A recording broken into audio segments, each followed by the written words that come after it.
Hello મિત્રો, સ્વાગત છે તમારું અમારી ચેનલમાં. જય માતાજી બધાને. તો આજે જો બપોરનું જમવાનું બનાવવાનું ચાલુ કરી દીધું છે.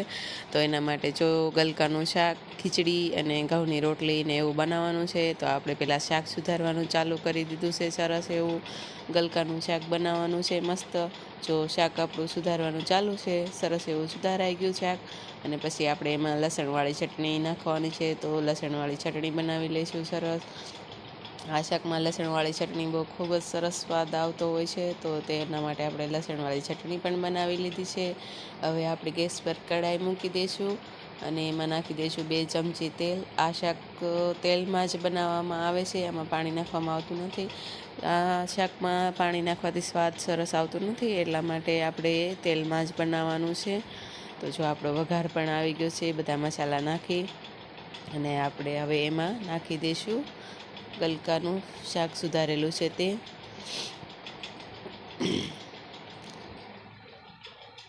સરસ એવું જો મિક્સ કરી દઈશું આપણે તેલમાં અને સરસ એને ઢાંકી અને 2-5 મિનિટ સરસ એવું તેલમાં ફ્રાય કરી લઈશું. પછી આપણે ટમેટાં સુધારી લઈશું સાઈડમાં. ટમેટાં જો નાખી દઈશું એમાં અને ઉપરથી સ્વાદ અનુસાર નમક નાખી દઈશું અને મિક્સ કરી લઈશું.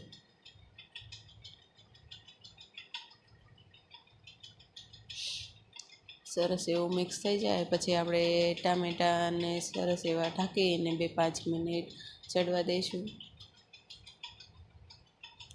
તમે જોઈ શકો છો જો ટામેટાં અને શાક પણ સરસ એવું ગળી ગયું છે તેલમાં. તો હવે આપણે મસાલા ઉમેરી દઈશું.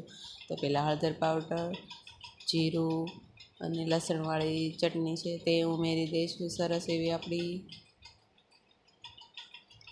આ શાક તેલમાં બનાવવાથી એકદમ સરસ લાગતું હશે. તમે જોઈ શકો છો એકદમ સરસ સ્વાદ આવે છે. ગલકાના શાકનું પાણી વગર બનાવવામાં આવે છે તેલમાં. એકદમ સરસ જો આપણું શાક બનીને તૈયાર થઈ ગયું છે. તો એને ઢાંકીને સાઈડમાં રાખી દઈશું.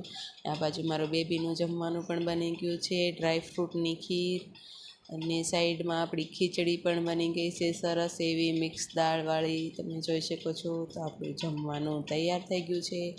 થાળી પણ પીરસાઈ ગઈ છે, છાશ, મરચાં, ચા, ખીચડી. તો ચાલો મિત્રો બધા જમવા. જો વિડીયો ગમે તો લાઈક કરજો, શેર કરજો અને સબસ્ક્રાઈબ કરજો.